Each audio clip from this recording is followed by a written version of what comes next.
They say the ocean takes what it wants, but sometimes it gives something back. When a weathered mechanic finds a mysterious woman clinging to driftwood after a violent storm, neither of them realizes how that single moment will change everything. What begins as an act of rescue slowly unfolds into something far deeper, a journey of healing trust and rediscovering the truth buried beneath the waves. Before we dive into this emotional and unforgettable story, if you love heartfelt storytelling filled with hope, compassion, and quiet romance, consider subscribing to the channel. Your support helps us keep sharing stories that touch the soul. Now let's begin. He found her clinging to driftwood after the storm. She was the missing heiress of a ship tycoon. The wind screamed over the Oregon coastline like a freight train gone wild. Rain lashed sideways, soaking everything in its path, and the sea raged with the fury of something ancient and grieving. To most people, it would have sounded like chaos, but to Jack Whitmore, it was just Thursday night. Inside his weather-beaten boathouse, nestled near the cliffs, Jack crouched beneath the hull of a 40-year-old fishing schooner wrench, in hand brow furrowed in concentration. The radio had lost signal an hour ago. The power had flickered, coughed, and died not long after. Still, he worked by the glow of a single lantern, its flame trembling in the drafty space. Jack wasn't avoiding the storm. He was used to storms on the water in his past inside his chest. What he avoided was silence. Silence had a way of digging up ghosts. 10 years ago, a storm not so different from this one had swallowed his wife and daughter during what was supposed to be a weekend sailing trip. No bodies were ever recovered, only wreckage and a gaping hole that never quite closed. Since then, Jack had made peace with being alone, or at least convinced himself he had. When the wind picked up even harder, groaning through the rusted beams, Jack finally set the wrench down. He stood knees cracking and grabbed his coat. The generator would need checking. As he stepped outside, the rain punched him in the face, soaking through to his skin within seconds. He muttered a curse and trudged toward the shed near the waterline. Then he heard it. At first it was barely audible over the roaring surf and screaming wind, a dull, repetitive knock like wood striking stone. Jack paused, straining to locate it.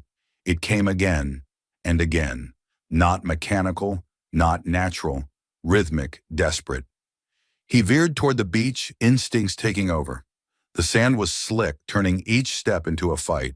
The beam of his flashlight jittered through the darkness, sweeping over seaweed, driftwood, broken lobster traps until it caught something that didn't belong. A figure slumped, clinging to a half-submerged plank, like it was a lifeline. Jack's heart jolted. He ran. The closer he got, the clearer it became. This was no corpse. It was a woman young, her arms wrapped so tightly around the driftwood, he had to pry her fingers loose. Her soaked hair stuck to her face in clumps. Blood trickled from a cut above her eyebrow. Her lips were tinged blue. She trembled uncontrollably, her eyes fluttering, but not focusing. "Hey," Jack shouted, crouching beside her. "Can you hear me?" She moaned softly, a wordless sound, and then whispered something that vanished in the wind. Her body sagged into his arms without thinking. Jack scooped her up. She was cold, bone cold and frighteningly light. He cradled her close, shielding her from the rain with his own body as he half-carried, half-stumbled back toward the boathouse. Inside, he laid her on the worn-out cot in the corner, stripped off the wettest layers of her clothing, and piled every blanket he could find over her shivering frame. He lit the fire, cursing the wet logs, then turned on a portable heater he'd nearly forgotten he owned. Her teeth chattered, eyes shut, breath shallow. "Come on," he murmured, kneeling beside her. "Don't give up now. You made it through the storm, with no cell service and no landline. Calling for help was out of the question." The road to town would be washed out for hours, maybe longer. So Jack did the only thing he could. He stayed. He rubbed warmth back into her fingers, refilled the fire, whispered reassurances she couldn't hear. And as he sat by her side, watching the rise and fall of her chest, something long dormant stirred in him. Not grief, not guilt, but something quieter. Hope. By dawn, the storm had passed. The ocean was quieter now, its surface bruised but calm, like a child who'd cried itself to sleep. Sunlight spilled weakly through the cracks in the boathouse walls. Jack brewed coffee and stared at her from across the room. Her skin had more color now. The shivering had stopped, And then suddenly her eyes opened. They were hazel-wide, confused, and filled with something just shy of terror. She sat up too quickly, gasped, and clutched the blanket around her like armor. Where am I? Jack stood slowly, palms open. Easy. You're safe. My name's Jack. You washed up on the rocks outside during the storm. I brought you in. Her gaze darted around the room. To the cot, the fireplace, the tools. Him, she touched her forehead and winced. I don't remember. Your name, Jack asked gently. She shook her head. Anything I don't know who I am? Jack's chest tightened. He'd seen something like this once before, in the service trauma so deep it shut the mind down to protect itself. But seeing it in real life in someone so fragile and lost was something else entirely. That's all right, he said, kneeling beside her. You don't need to remember everything right now. She looked at him like she didn't believe him. Like part of her knew that whatever was waiting in her memories wasn't kind. Jack stood and glanced at the piece of driftwood she'd arrived with now, propped against the doorframe like a relic. Until we figure out who you are, mind if I call you something? She hesitated, then gave a tiny shrug. How about hope? Her eyes flicked to the window where the gray sea stretched endless and unknown hope. She said softly, That feels right. Jack nodded. Then it settled. He poured her a cup of coffee, hands steady for the first time in years. Whatever storm had brought her here, whatever past she'd left behind, this was where the story began. And Jack, for the first time in a decade, didn't mind being a part of it. The name Hope lingered in the air like salt spray on morning wind. She sat on the edge of the cot, wrapped in Jack's old flannel shirt, her bare feet tucked beneath the thick quilt. Her wet clothes hung by the fire to dry the salt crusted along their seams, giving them the scent of seaweed and survival. Jack moved quietly in the background, preparing oatmeal with honey and dried cranberries, the best he could offer on short notice. He didn't ask questions. Not yet. Hope stared at her hands as if they belonged to someone else. She flexed her fingers, traced the lines of her palms as if some memory might rise up through her skin. But nothing came. Not her name, not her age, not why she'd been floating alone in the Pacific Ocean, clinging to driftwood in the middle of a storm. I thought maybe the smell of food might help, Jack said, setting a steaming bowl beside her on the old oak table. His voice was soft, careful not to spook her. Hunger's a language the body remembers. She looked up hesitant. Thank you again. You're welcome again. He gave a small smile, then turned back toward the sink, giving her space.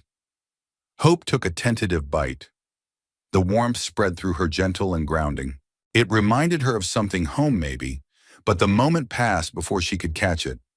I don't even know if I like oatmeal, she said quietly, almost to herself. Jack glanced over. If it helps you look like someone who might. A shadow of a smile tugged at the corner of her mouth. He let her eat in silence, just as he'd once let his daughter do when she was frightened after a nightmare. You didn't rush the healing. You sat with it. You waited. And eventually it told you what it needed. When Hope finished, she set the spoon down with deliberate care. I should be in a hospital, she murmured. You should, Jack agreed, but the storm knocked out the roads and phones. We're cut off until the utility crews make it out. Maybe another day or two. She nodded slowly, though a flicker of unease crossed her face. That piece of wood, the one I was holding, do you still have it? Jack pointed to the driftwood now resting near the door, damp and weathered but intact. She stood and walked over, wrapping her fingers around it. I don't know why I held on so tightly, she whispered. It wasn't just to stay afloat. It felt familiar, like something I had to bring with me. Sometimes the body remembers what the mind can't, Jack said. Hope looked at him, really looked for the first time. The stubble on his jaw, the flecks of gray in his hair, the quiet steadiness in his eyes. She felt safer around him than made any logical sense. But then nothing about her life in the past 24 hours had followed logic. Why were you out in the storm? She asked suddenly. Jack paused before answering. The generator went out. I went to fix it. Heard something knocking against the rocks, found you. She swallowed. If you hadn't, well, he said, folding his arms, we don't have to finish that sentence.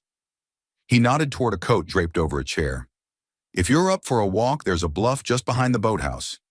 It's where the sun shows up first when it decides to. Might help you think. Hope hesitated, then nodded. The motion felt right, like movement might wake something inside her. She stepped into the boots Jack offered. They were too big but warm, and followed him out into the early morning chill. The world was quiet in the way only post-storm mornings are. The earth freshly rinsed, the sky still uncertain. They climbed a short dirt path that wound through wild grass and wind-bent trees. At the top of the bluff, the view opened like a curtain, endless sea stretching west, cliffs falling away to frothy waves, seagulls wheeling in the salt air.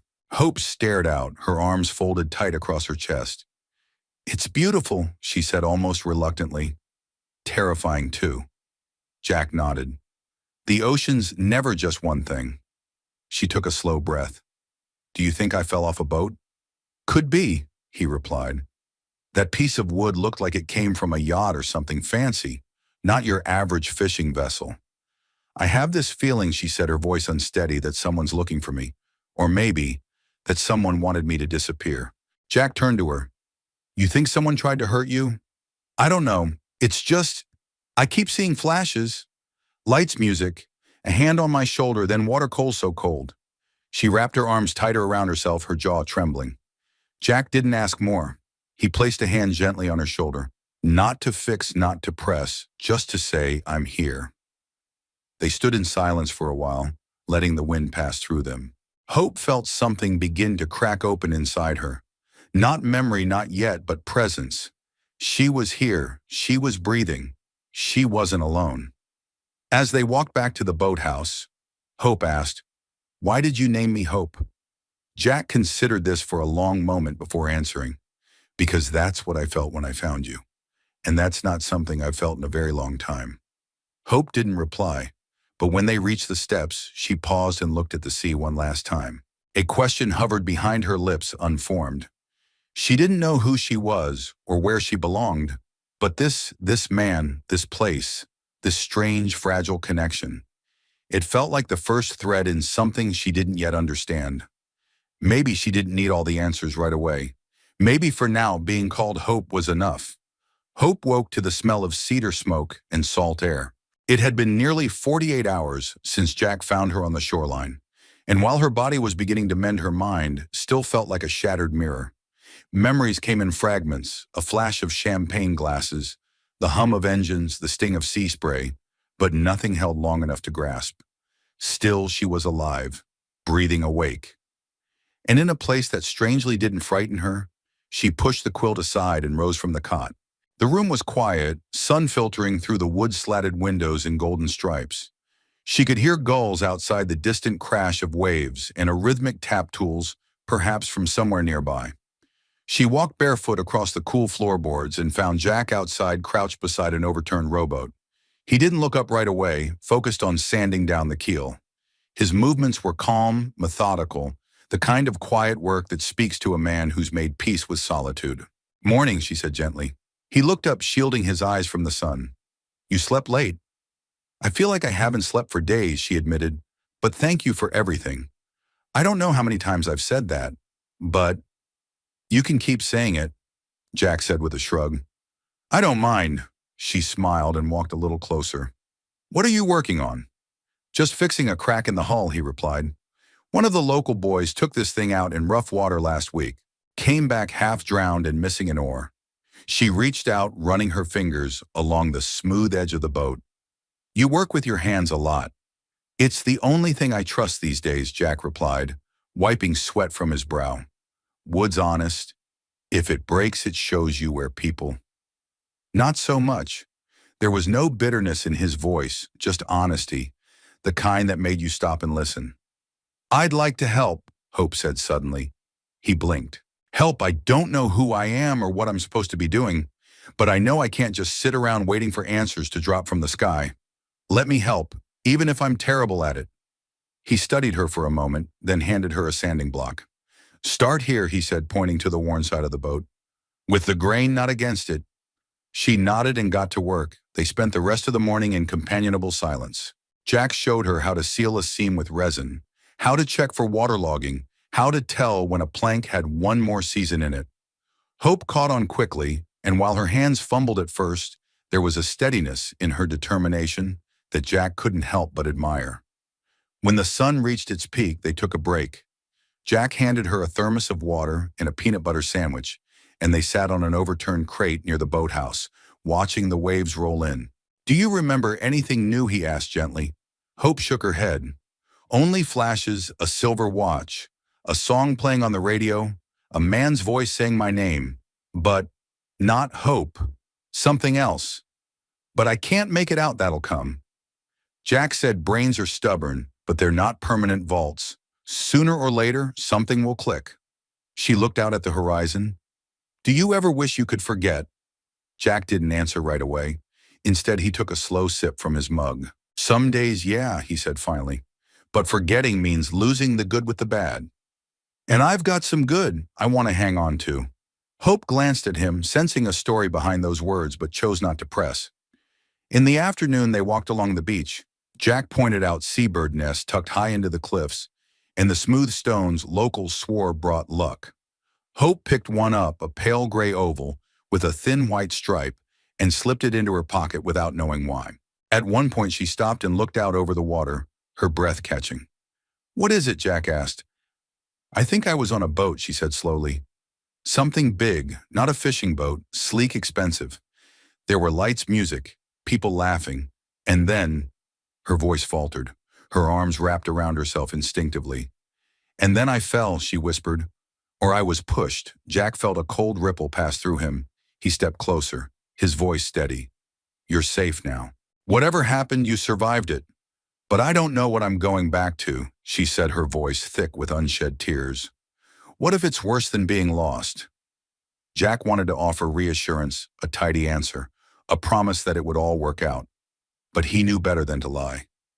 The truth was, sometimes the past hurt more than the unknown. "I don't know what's waiting for you," he said, "but you don't have to face it alone." Hope looked at him, then really looked, and something in her softened. They walked the rest of the way in silence. When they reached the boathouse, Hope paused on the steps. "Would it be all right," she asked, "if I stayed a little longer? Just until I figure out what to do next." Jack nodded. "You're welcome here, Hope, for as long as you need." That night, she helped him cook a simple dinner soup and biscuits from scratch. They listened to the fire crackle and the sea breathe in the distance. And though the wind had stilled, something else stirred in the air between them, fragile, cautious, but unmistakably alive. They were two people shaped by loss, caught between past and future, holding quietly to the present like driftwood in a vast and shifting sea. And for the first time, Hope didn't feel like a stranger in her own skin. She felt almost found. It started with a sound, a thump, distant hollow. Echoing from the harbor docks like an old drum waking from slumber, Hope looked up from the boat she was sanding and froze. Jack bent over a toolbox nearby, didn't notice her change in posture right away. But when she straightened abruptly and took a step back, he stood up, wiping his hands on a rag. "Something wrong?" She didn't answer. Her eyes were locked on the water beyond the boathouse to the end of the dock, where a sleek white yacht was mooring, modern, expensive, foreign, to this quiet working-class town. Hope's chest rose and fell rapidly. "I know that boat," she said, voice barely above a whisper. Jack followed her gaze. The yacht was a floating mansion, glistening chrome-tinted windows, crew in uniform. It looked absurd, docked among the lobster trawlers and dinged-up crab boats of the locals. Hope clutched her hands to her chest. "I've seen it before I was on it. The night of the storm." "You're sure?" Jack asked gently. "I remember lights," she said, eyes narrowing. "Music. There were string lights strung across the deck. And a piano. Someone was playing piano." Then just as quickly she recoiled. "Someone grabbed me." Her voice cracked on the last word, and Jack stepped forward instinctively. "Hey," he said softly. "It's okay. You're safe now." "No, you don't understand," she said, backing toward the boathouse wall. "I wasn't supposed to fall overboard. Someone pushed me." The silence that followed felt thick, oppressive. Jack ran a hand through his hair. "Do you remember who?" She pressed her eyes shut, shaking her head. "No. Just a hand on my back, firm, deliberate. And then I was in the water choking. The room held still for a moment. Outside, the wind changed, carrying the scent of oil and salt, and something sharper uneased. Jack reached for the kettle on the stovetop and poured 2 mugs of tea. His mind was turning over possibilities like driftwood in a tide. A yacht like that belonged to money. Big money. Maybe someone who didn't want her back? "Do you think someone meant to kill you?" he asked quietly. Hope looked at him, eyes wide and wet. "I don't know, but it wasn't an accident." She took the mug from his hands, fingers trembling. "What if someone's still looking for me?" Jack considered this, then walked over to the small desk in the corner and opened his laptop. Miraculously, the storm hadn't fried the signal entirely. He connected to the patchy Wi-Fi and opened a browser. "If you were on that kind of boat," he said, "then someone must have noticed you were missing. Let's check the news." It took less than 5 minutes. The headline hit like a wave: "Missing Heiress, Margot Whitestone, presumed dead in yacht accident." Hope stared at the screen, her breath caught in her throat. The photo showed her hair neatly done, pearl earrings, standing beside a tall man in a tuxedo. Her smile in the photo was tight, formal, empty. She read the caption aloud, her voice hollow. "Margot Whitestone, 29, daughter of shipping tycoon. Alexander Whitestone vanished during a private party aboard the Maribel. A foul play is suspected, though no charges have been filed. Her fiancé, Victor Langley, has offered a $1 million reward for information." Margot, the name dropped into her chest like a stone. "That's me," she said. "I'm Margot Whitestone." Jack leaned back, arms folded, studying her face. The woman on the screen looked polished, controlled. The woman standing in front of him looked reborn. "Do you remember any of it clearly now?" "Hope no." Margot nodded slowly. "It's all blurry, but yes. My father is Alexander Whitestone. We were on the yacht to celebrate my engagement. Victor planned it all." Her voice turned hard. "He always wanted to impress my father." Jack watched her. "Did you want to marry him?" She shook her head. "No, I felt trapped. Victor was charming in public, controlling in private. I was going to end it that night." She turned from the screen, eyes burning. "I confronted him about a company deal, something shady. I found out he was using my name to transfer assets, offshore accounts, fraud. He told me to forget it." Jack's stomach turned. "And when you didn't, I went outside for air. That's when it happened." The push, the fall. The cold. Jack felt anger rise in his chest, not loud or explosive, but steady deep. The idea that someone had tried to erase this woman like a number on a ledger enraged him. "They think I'm dead," she said, her tone flat with realization, "which means I have a choice.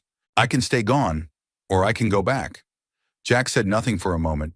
"Either way," he said, "you deserve the truth and you deserve justice." Margot looked out the window toward the yacht, now docked in her old world. She no longer felt like she belonged to it. That woman in pearls felt like a ghost. She turned back to Jack. "What would you do if you were me?"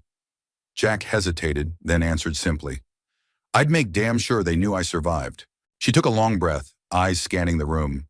The worn wooden walls, the fire, the scattered tools, the mug in her hand. Then her gaze settled on him. "Would you help me?" Jack met her eyes steady. "You don't even have to ask." And in that moment, something shifted.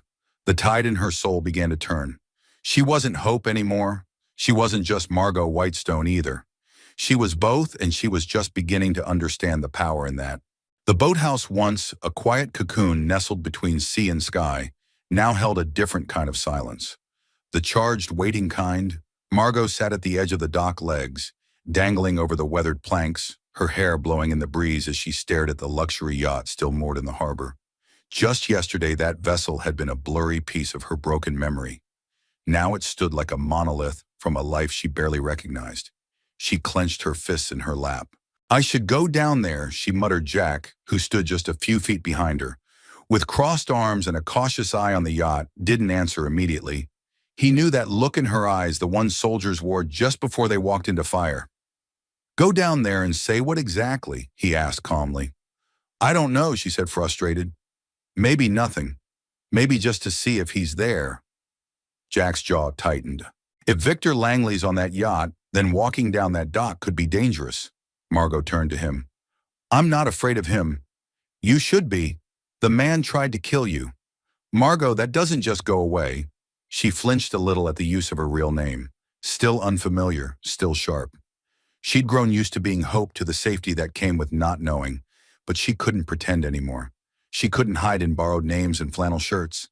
I need answers, she said, and I can't get them standing here.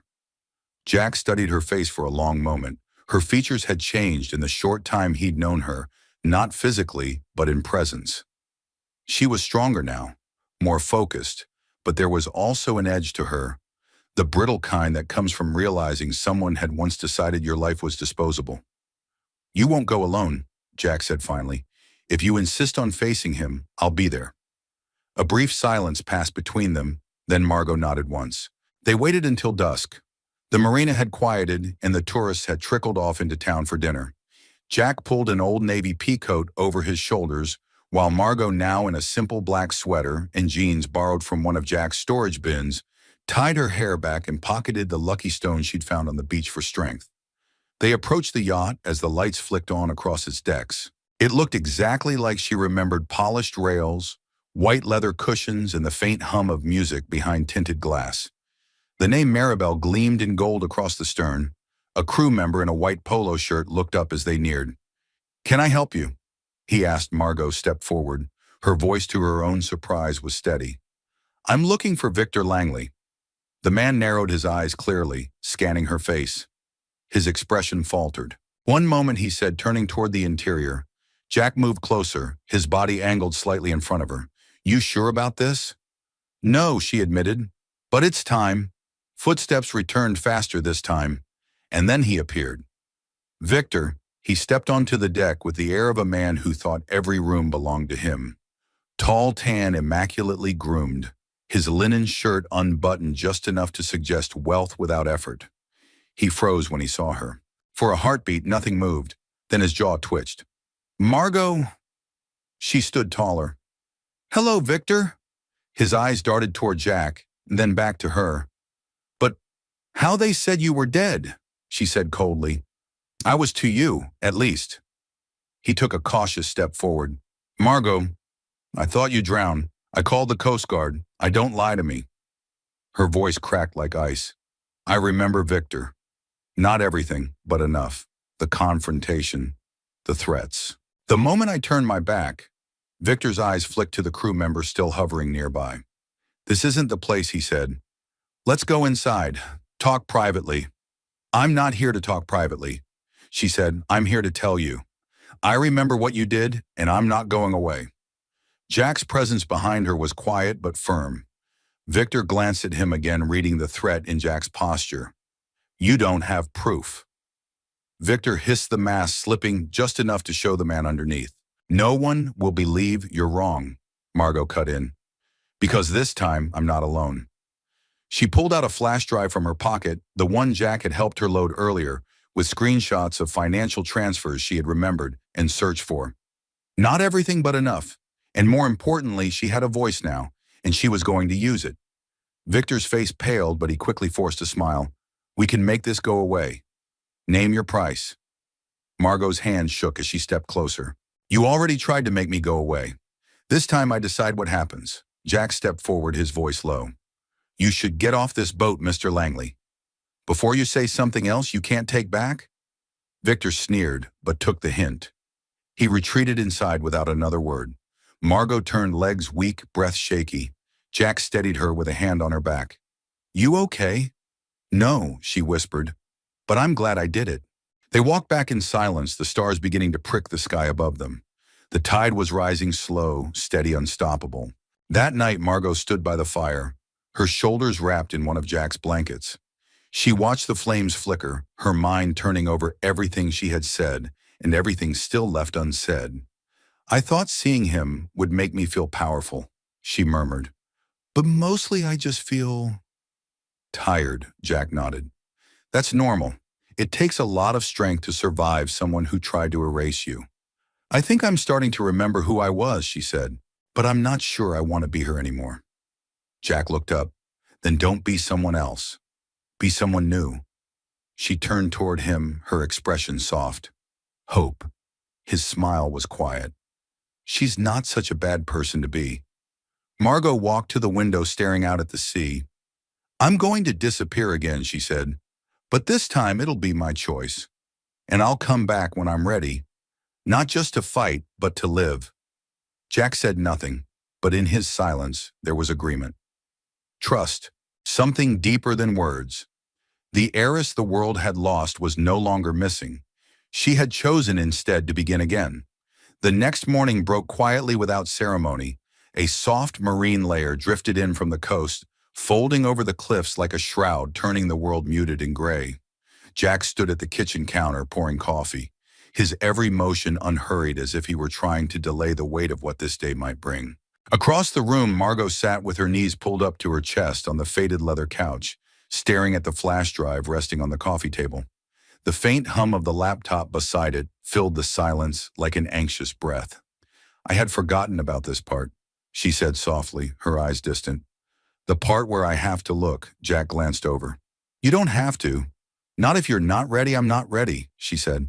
But I have to do it anyway, he didn't press. He simply sat beside her, letting the moment settle between them. Margot reached for the drive and slid it into the laptop's USB port. The folder opened. Inside were bank records, email threads, and transaction reports that until recently had been no more than static in her memory. But now they had shape, names, figures, signatures. Her own forged, the details came flooding back like a slow-breached dam. Victor had been more than manipulative. He had been deliberate calculating. He had gotten close to her father not just through charm, but through mutual interest concealing overseas deals that skirted legality and shielded assets from federal oversight. Margot had stumbled upon one such transaction weeks before the engagement party, a shell corporation in the Cayman Islands tied to a freight line that didn't actually exist. She had confronted Victor. He had smiled and told her it wasn't her concern. But then when she threatened to go to her father, everything shifted. You're being emotional. Margot, he'd said, you don't understand how the world works. But she had understood enough to back up the documents and send a copy to herself. A copy she never received because 2 days later, her email was wiped. Her phone disappeared and she was boarding the Maribel. This wasn't about me getting cold feet, Margot whispered. He knew I could ruin everything. Jack leaned forward, scanning the files over her shoulder. And your father, do you think he knew what Victor was doing? Margot hesitated. The idea that her father, a man she had spent her entire life trying to make proud, might have looked the other way, was harder to stomach than the betrayal of a fiancé. My father doesn't deal in gray areas, she said bitterly. Only in bottom lines. Jack's brow furrowed. So either he was complicit, or he saw you as a liability. She didn't answer. She didn't need to. The implication hung heavy. God, she muttered, running her hands through her hair. It's all dirt and dollars. Every part of my life. The parties, the philanthropy, the magazine covers, just set dressing. She stood and began pacing, the words tumbling out faster now. I used to think I was one of the good ones, that I could take my father's company and do something real with it. Clean it up, make it better. But now I think he never intended to let me near it. I was just a name. A PR boost, a ribbon on the box. Jack watched her quietly, waiting for the storm to crest. I think, she continued, voice low, I was never supposed to leave that boat. Her words were almost too soft to hear, but they cut through him like wind over steel. Jack stood and took a step closer. You're here now. That's what matters. She turned to him, eyes brimming but defiant. Then I need to decide what I'm going to do with that fact. I can't go back to being Margot Whitestone. Not the way they expect. I can't step into a boardroom and smile for cameras like none of this happened. You don't have to, Jack said. You can expose them. Tell your story. She looked at him, 100 emotions playing across her face. But if I do, it won't just ruin Victor. It could destroy my father, his empire, everything. Jack's voice was steady. So you have to choose between protecting the empire or protecting the truth. Margot sank back onto the couch, pressing her palms to her eyes. I don't know if I'm strong enough to do this. Jack knelt in front of her, his voice low and earnest. You already did the hard part. You survived. Now you decide what you want to live for. They sat that way for a long time. Later that afternoon, Jack drove them into town. It was Margot's first real trip outside since the storm. She wore sunglasses and a ball cap to stay anonymous, though few people in the sleepy coastal town would recognize a woman from glossy magazines. They stopped at a small print shop run by one of Jack's old Navy buddies, where she scanned and printed select files from the flash drive. From there, they mailed an envelope unmarked no return address to a journalist. Jack trusted in Portland, a man who'd once reported on a corrupt fishing conglomerate and paid the price with his job. Margot watched the envelope disappear into the slot, her hands shaking.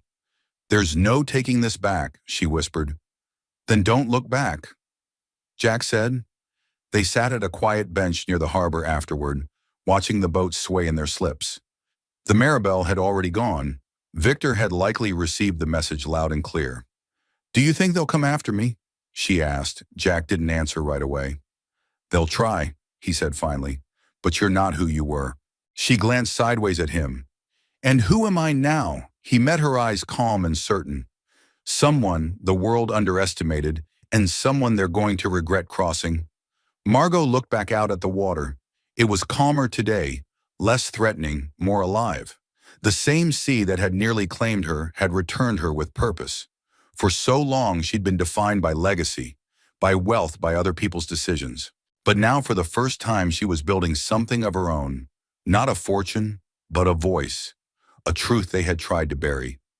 But she was still here, and she would not stay silent.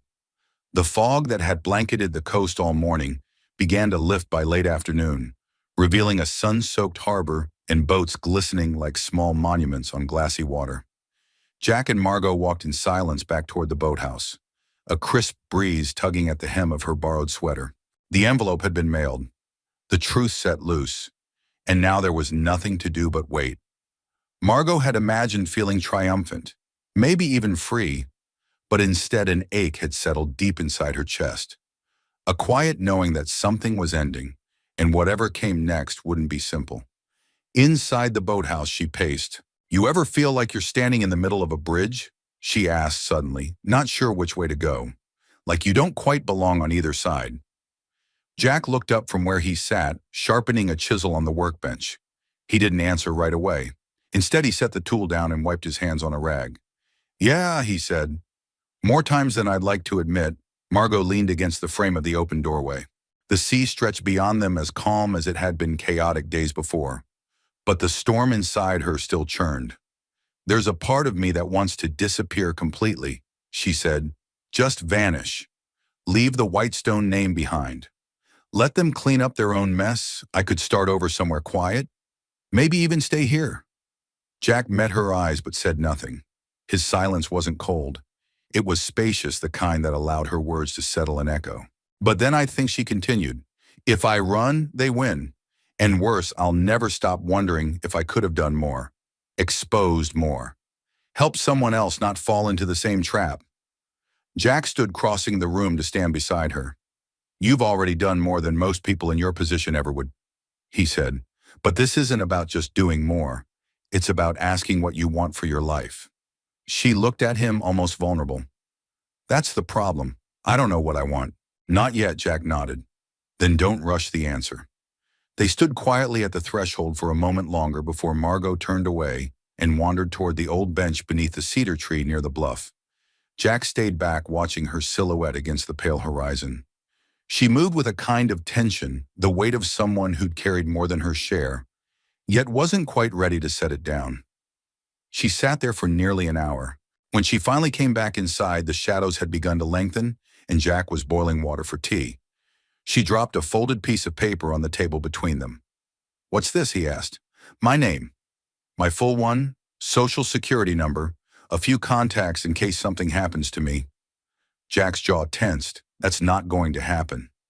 "No," she said. "It probably won't, but if it does, I want someone I trust to know who I am."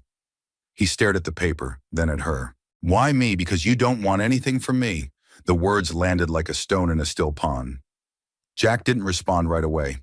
When he finally did, his voice was low. "Everyone wants something from someone.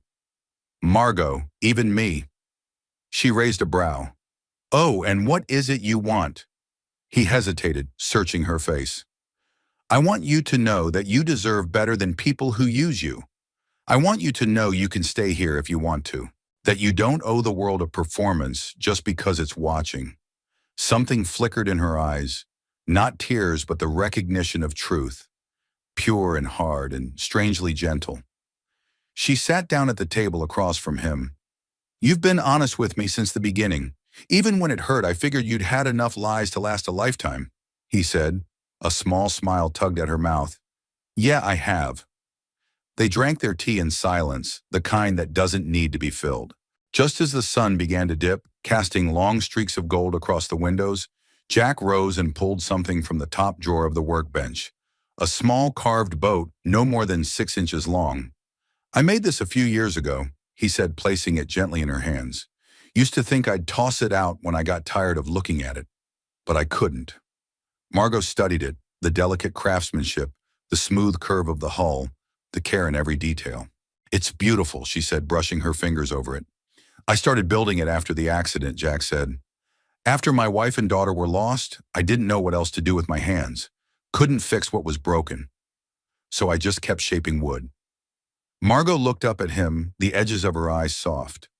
I'm sorry, she said, for what you lost.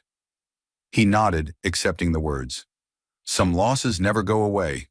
You just learn to carry them differently. She held the boat to her chest for a moment, then set it gently back on the table. I think I understand now, she said. I've been trying to figure out who I'm supposed to be. Margot hoped the heiress, the girl who vanished, but none of those are the full story. She paused, her voice steady. Maybe I don't have to be just one thing. Jack's eyes met hers. No one ever does. That night, Margot sat at the old desk with a pen and a blank notebook. She wrote for hours, not emails, not legal statements, but something quieter, something more honest.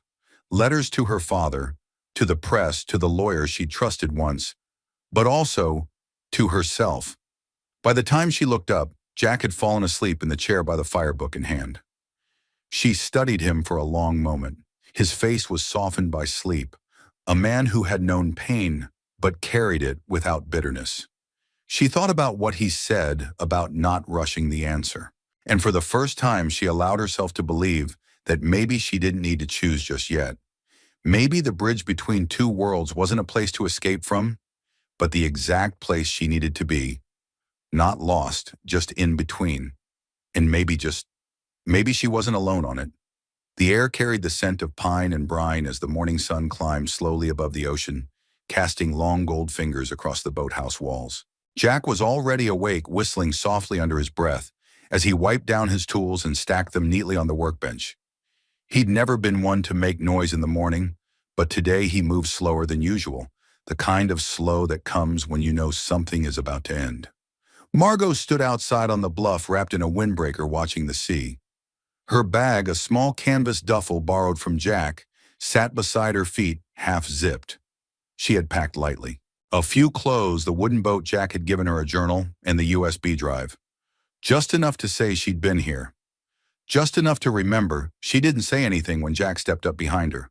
She just tilted her head slightly toward the sound of his footsteps. I thought I'd be gone before you were up, she said quietly. I'm an early riser, he replied. Old habits. They stood together shoulder to shoulder, staring at the water that had once separated their worlds and now bound them together. Are you sure about this? Jack asked. Margot nodded. I need to go back. Not to stay. Not yet, but I need to close the door properly. You don't owe them anything. I don't, she agreed. But I owe myself the chance to look them in the eye and walk away on my own terms. Jack took that in without argument.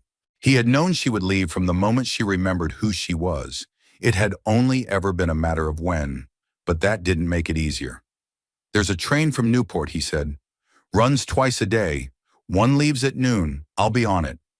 The silence between them now was different, not heavy with things unsaid, but tender with everything already shared. She turned to face him. Jack, I don't know how to thank you. You already have, he said. You're alive. She smiled softly. I meant it the night I said I might disappear again, but this time I'm not disappearing. I'm just stepping out of the frame for a little while. I'll still be here.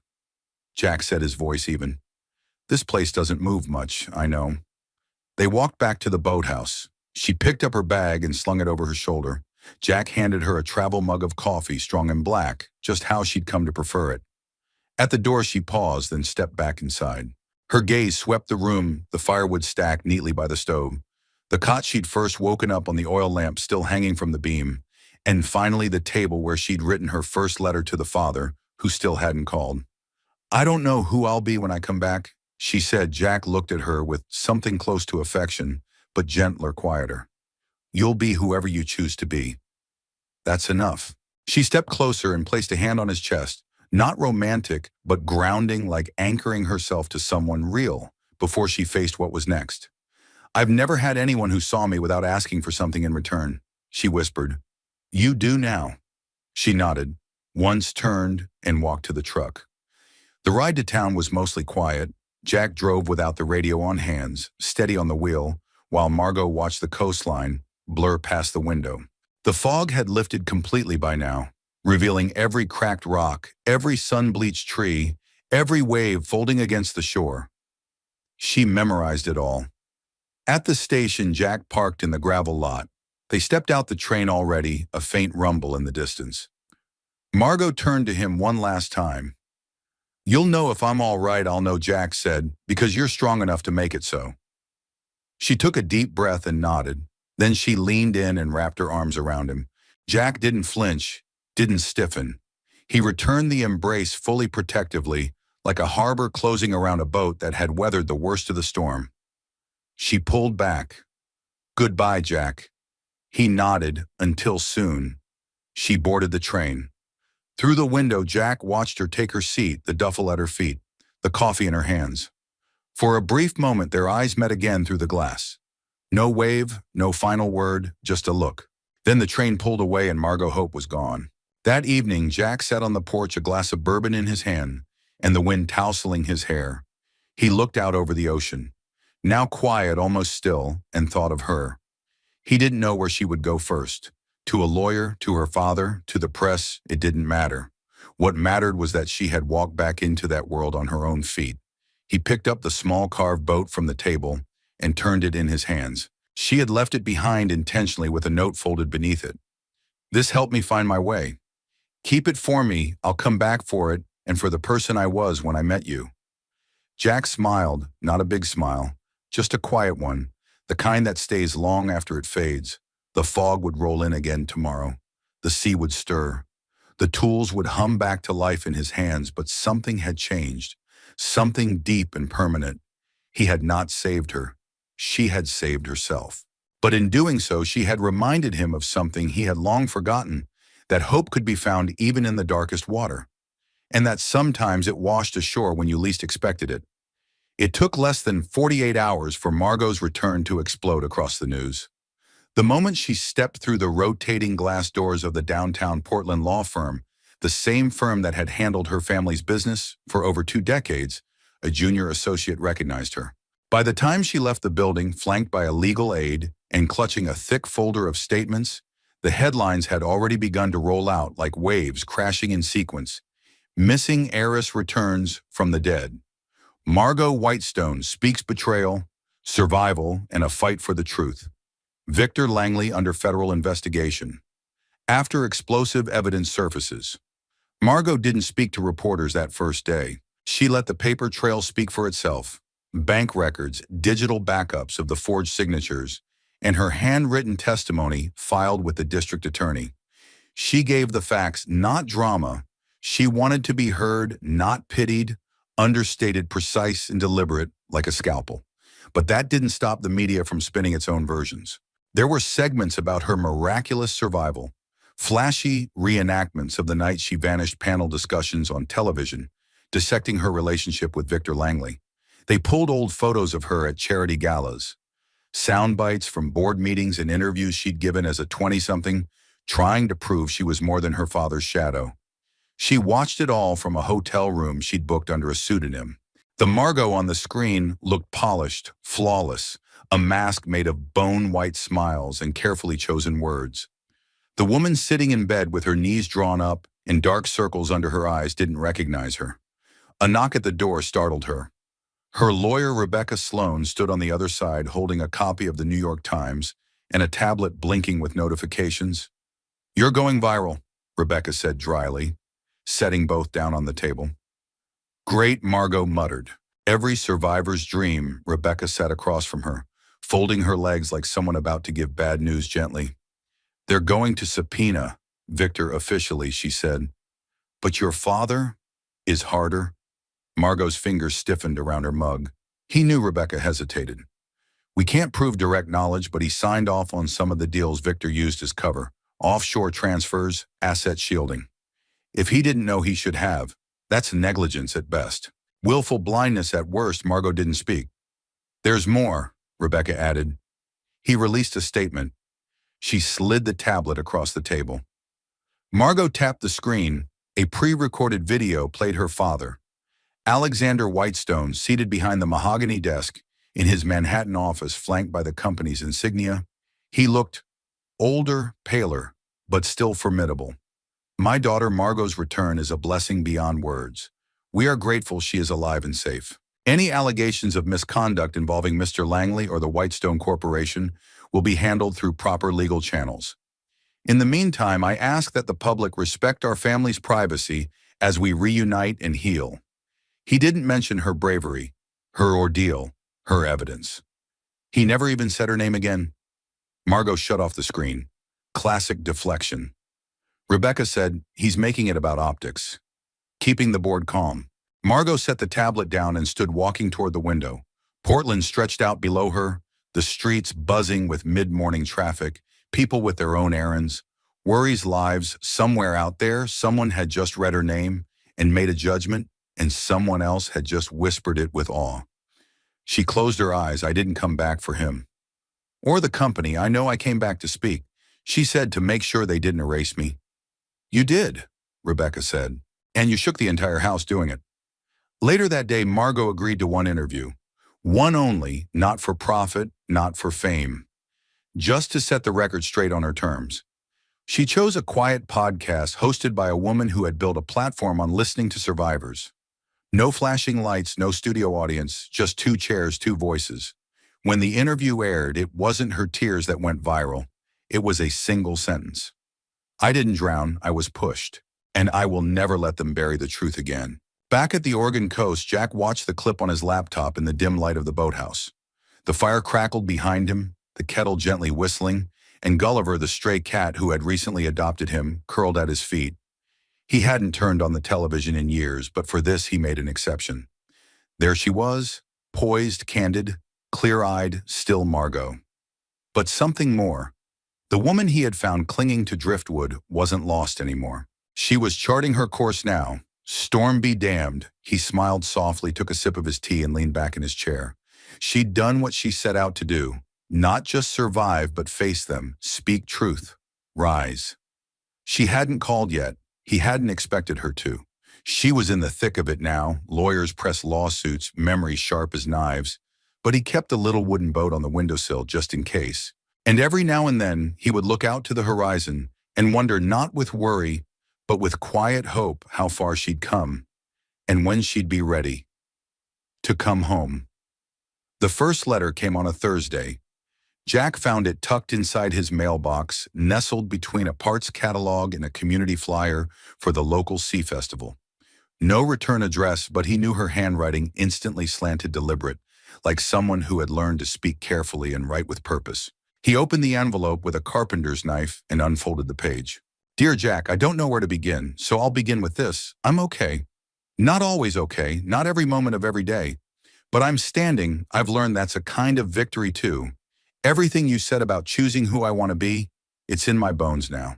Some mornings I wake up and don't quite know which version of myself I'm stepping into. But the difference is, I'm no longer afraid of either. Victor has been indicted. His lawyers are circling like sharks.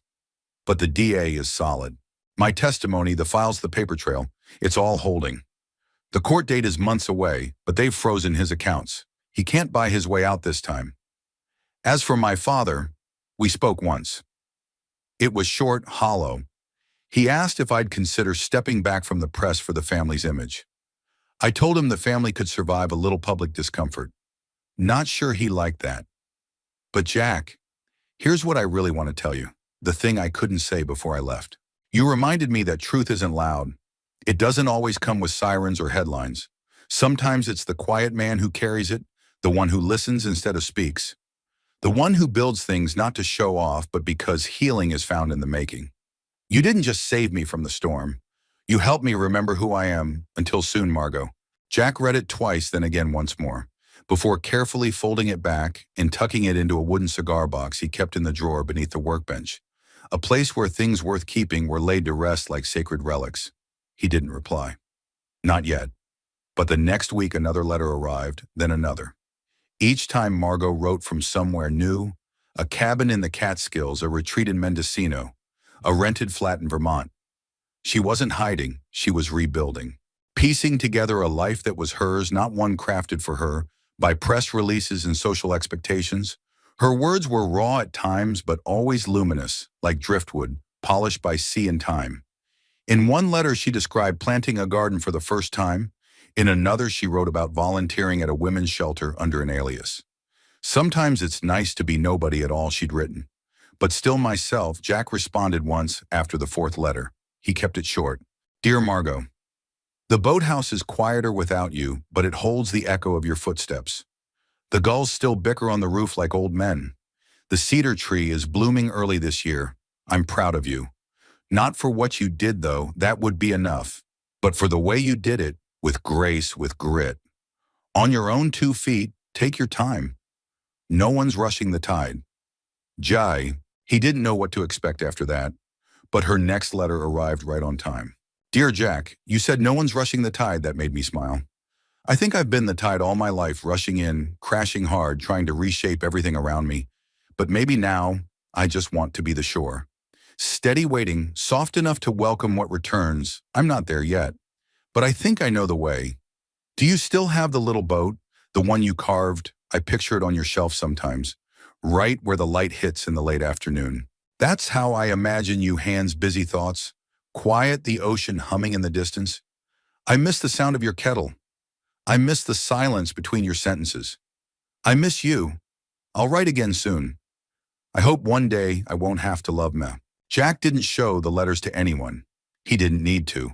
They were like offerings, bits of her soul folded between pages, drifting to him across miles in memory. And with everyone, he felt something mend in himself too. He hadn't known how much he'd shut away over the years. The grief, the weight, the loneliness that clung like salt to wood. But her letters, they were sunlight on damp beams. They reached places he hadn't touched in a decade. And though she was far away, though there were no promises of return or forever, he felt her with him, in the rustle of the wind through the cedars, in the way the tide curved around the shore now, like it remembered her too. One night Jack walked down to the beach just before sunset. He carried the wooden boat in his hands, the one Margot had left behind. He set it gently into the water, not to send it away, but to see it float. It rocked for a moment, then steadied, catching the current with grace. He smiled. Sometimes he thought it's not about chasing what's gone. Sometimes it's about knowing that when the tide turns, what's meant for you always finds its way back. The early spring sun lingered longer now, casting golden sheets of light across the bluffs behind Jack's boathouse. The days had softened. The wind, while still crisp, no longer bit the skin. Gulls called lazily overhead, swooping in figure eights above the masts in the harbor. And Jack, as he had for years, kept his hands busy. He was refinishing a small canoe that had belonged to a retired fisherman down the coast. The wood had split down the keel, the salt air eating at the seams. But Jack liked boats like this, battered but not broken. They reminded him of people. He was sanding the edge when the engine hum reached him. Not the rattle of a fisherman's truck or the grumble of delivery vans, but something smoother, softer, familiar.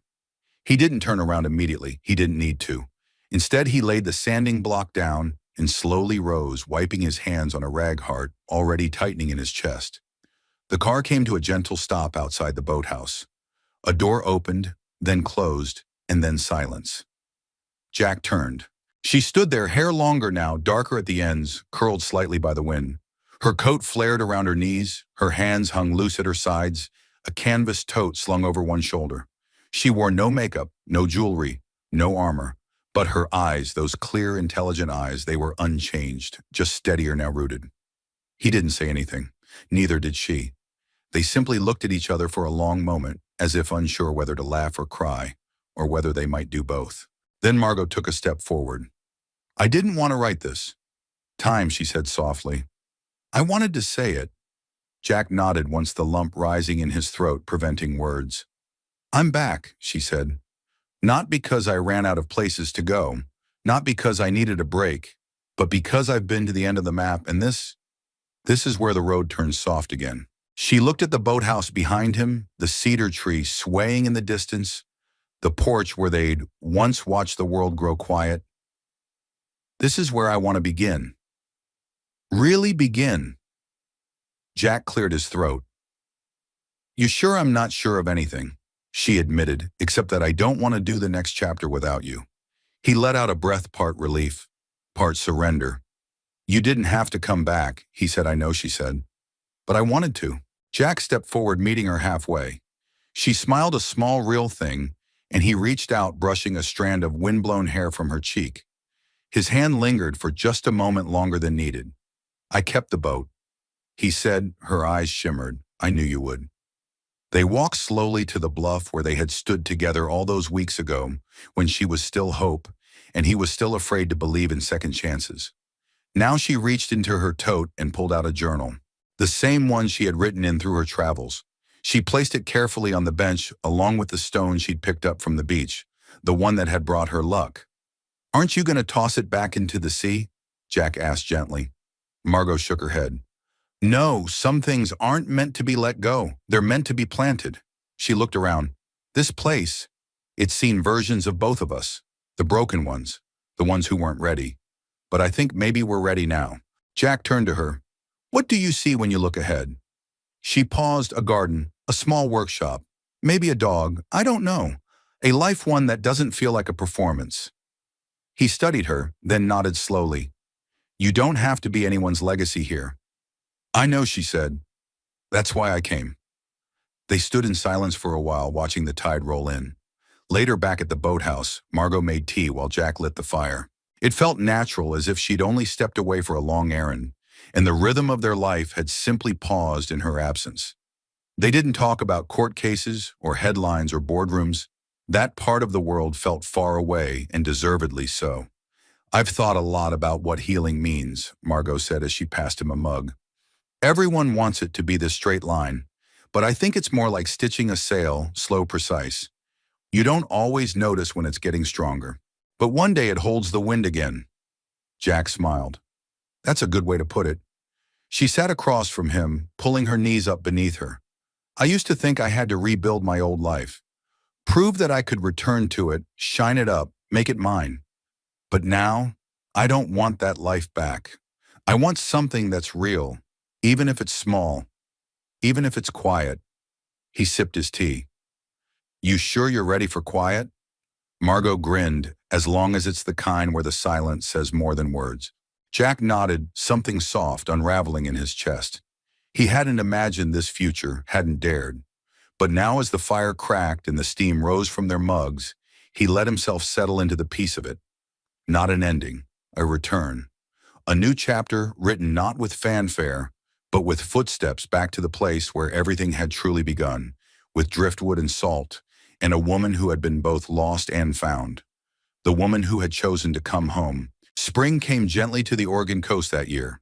The days stretched longer, and the wind no longer carried a threat, but a promise of warmth, of calm, tides of life returning in small and tender ways. Jack woke early now, not because he had to, but because he wanted to. Mornings had become something sacred. Margot humming softly in the kitchen, the smell of coffee, the creak of old wood floors beneath bare feet. The quiet joy of another day beginning with no urgency, no headlines, no masks. She was back not as the woman who had once vanished from the glossy world of luxury yachts and whispered power plays, but as the woman who had chosen healing, simplicity, and truth. The woman who called herself Margot, but still smiled when he slipped and called her Hope. Hope was who I was when I needed saving. She had said one morning, "Margot is who I am now because I saved myself." The garden they planted behind the boathouse was small but vibrant.